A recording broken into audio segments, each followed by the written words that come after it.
Good morning, students. Today I want to discuss about a numerical which is very important from exam point of view. These numericals basically are very easy, but you have to use some tricks.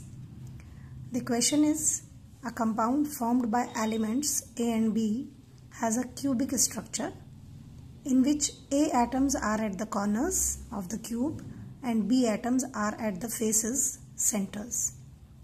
Derive the formula of the compound. Compound का formula आपको derive करना है. इससे पहले मैंने अपने जो आपको सेशंस दिए हैं उसमें बताया था how to calculate the number of atoms. अब इसमें हमारे पास दो तरह के एटम्स हैं, एक ए है और एक बी है. जो ए एटम्स हैं they are present at the corners and B atoms जो हैं they are present at the face centre. So एक पॉइंट हमें बिल्कुल क्लियर है कि as the A atoms are at present at the 8 corners of the cube, therefore the number of atoms of A in the cell is 8 multiply 1 upon 8 is equals to 1 atom. ये तो clear है क्योंकि एक atom जो है वो जो corner पर 8 कॉर्नर्स हैं क्यूब के, वो 8 अदर्स जो यूनिट सेल्स हैं उनसे शेयरिंग रहती है. तो कॉर्नर के जो एटम्स का जो प्रोपोर्शन है दैट इज टोटल मिलाकर आ गया 1 एटम.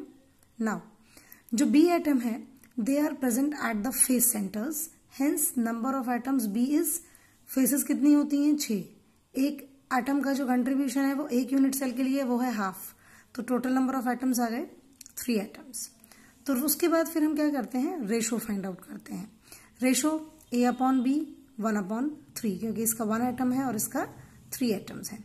हमने रेशो निकाला तो बेसिकली उस हिसाब से हमारा फॉर्मूला क्या बनना चाहिए कि रेशो के हिसाब से ए का एक एटम और बी के 3 एटम मिलाकर एक यूनिट सेल तैयार होगी. Hence the formula is AB3. This numerical is very important from exam point of view. Paper में बहुत बार पूछा जाता है, बहुत बार ये न्यूमेरिकल सॉलिडेटेड स्टेट से आया है एग्जाम में आपके. तो इस तरह के और भी न्यूमेरिकल्स की प्रैक्टिस के लिए मैं आपको असाइनमेंट भेज रही हूँ. इस वीडियो को आप प्रॉपरली 2-3 बार देखिएगा जिससे आपको समझ आए how to deal with these type of numericals, and even that if you have any problem you can mention that question number of assignment and I will solve that. I will help you. Thank you.